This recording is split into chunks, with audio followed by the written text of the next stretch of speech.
السلام علیکم ورحمۃ اللہ وبرکاتہ۔ اعوذ باللہ من الشیطان الرجیم، بسم اللہ الرحمن الرحیم، والصلاۃ والسلام علی رسولنا محمد سید الاولین والآخرین، مدد یا رسول، مدد یا سادات اصحاب رسول، مدد یا مشایخنا دستور مولانا شیخ اللہ فضل شیخ محمد الحقانی، مدد طریقتنا الصحبہ والخیر فی الجمیع۔ اعوذ باللہ من الشیطان الرجیم، بسم اللہ الرحمن الرحیم۔ من المؤمنین رجال صدقوا ما عاہدوا اللہ علیہ، صدق اللہ العظیم۔ اللہ عز و جل ان مومنین کی تعریف کرتا ہے جو اپنا وعدہ نبھاتے ہیں۔ وعدہ نبھانا ایک مومن کی صفات ہے۔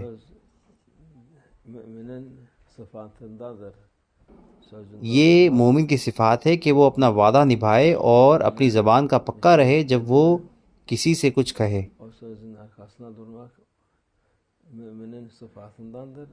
یہ مومنین کی خاصیت ہے۔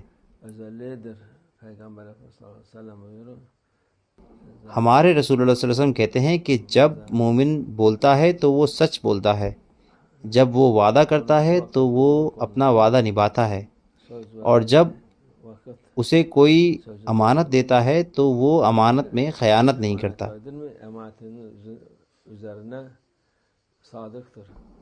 یہ مومن کی صفات ہے۔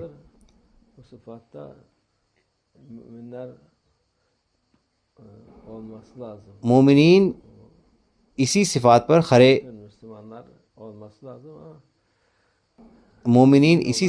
کھرے اترنے چاہیے۔ سارے مسلمانوں کو ایسا ہی ہونا چاہیے، لیکن مومنین کو زیادہ۔ مومنین کون ہیں؟ یہ وہ لوگ ہیں جو ہمارے رسول اللہ صلی اللہ علیہ وسلم کے راستے پر چلتے ہیں، جو ان کے قریب ہونے کی کوشش کرتے ہیں۔ طریقت کے لوگوں میں یہ صفات زیادہ ضروری ہے۔ انہیں اس صفات کو کسی بھی حال میں کھونا نہیں چاہیے۔ یہ صفات مومنین کی خاص اور اوروں سے الگ کرنے والی صفات ہے۔ وہ کبھی نہیں ہوگا جو کہے گا کہ میں طریقت میں ہوں اور جھوٹ بولتا ہے، یا پھر میں طریقت میں ہوں اور اپنا وعدہ نہیں رکھتا، یا پھر وہ کہے کہ میں طریقت میں ہوں اور امانت میں خیانت کرتا ہے، تو وہ طریقت میں نہیں ہے۔ اس انسان کی صفات طریقت کے منافق کی صفات کے جیسے ہے، کیونکہ منافق کی صفات، جیسے کہ ہمارے رسول اللہ صلی اللہ علیہ وسلم فرماتے ہیں، ایسی ہے کہ جب وہ بولتا ہے تو جھوٹ بولتا ہے، جب وہ وعدہ کرتا ہے تو اپنا وعدہ نہیں نبھاتا، اور جب آپ اس کے پاس اپنی امانت رکھواتے ہیں تو اس کو واپس نہیں کرتا۔ دو ہی طرح کے لوگ ہیں، یا تو منافق یا مومن، دو طرح کے ہیں۔ اس لیے اپنا وعدہ نبھانا ہر لحاظ سے ضروری ہے۔ ایسے لوگ ہیں جنہوں نے آپ پر بھروسہ کیا اور آپ کی مدد کی، آپ نے ان لوگوں کو بھی جھوٹا بنا دیا، آپ ان کو بھی شرمندہ کر رہے ہیں، کیونکہ انہوں نے آپ کو ایک انسان کی طرح آپ سے پیش آئے اور آپ کی مدد کی اور کوشش کی، آپ پر احسان کیا۔ اگر آپ اپنا وعدہ توڑتے ہیں، جھوٹ بولتے ہیں یا کسی بھی طرح کی دھوکے بازی کرتے ہیں تو آپ منافق ہیں، مومن نہیں۔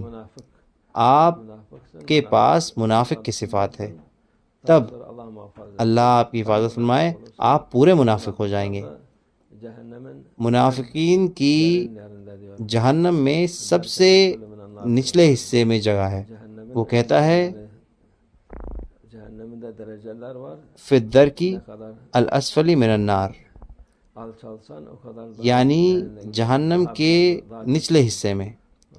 جہنم میں مرتبے ہیں، جتنا نیچے آپ جائیں گے، جتنا گہرا آپ جائیں گے، اتنی خراب یہ ہو جائے گی۔ اس لیے اس دنیا کے خاطر جھوٹ نہ بولیں، اس دنیا کے خاطر وعدے نہ کریں، اس دنیا کے خاطر دھوکے بازی نہ کریں۔ امانت کا دھیان رکھیں، خاص کر آپ لوگ طریقت کے لوگ، کیونکہ لوگ طریقت کے لوگوں کو ان پر زیادہ بھروسہ کرتے ہیں۔